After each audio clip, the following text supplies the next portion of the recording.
안녕하세요. 저는 그리핀의 탑 서버로 들어오게 된 도란 최현준입니다. 연주로 보시면 탑이라고 해요. NG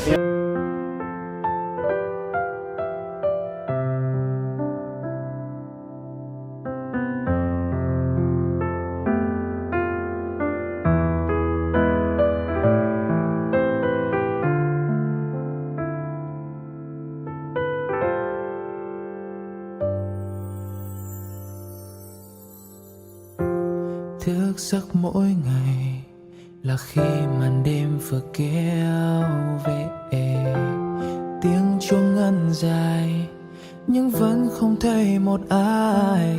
Bờ vai như sát rơi, con tim em muốn dừng lại thôi.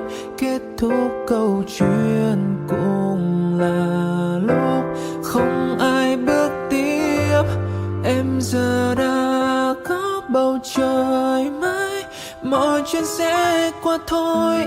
Anh thì tìm kiếm tình yêu dù đánh mất lâu rồi. Chạy thật nhanh, đi thật xa, dù cố quên những gì xảy ra. Nhưng trước mắt anh vẫn toàn thấy ký ức về em. Em giờ đã có bầu trời mới, thế giới cũng đổi thay.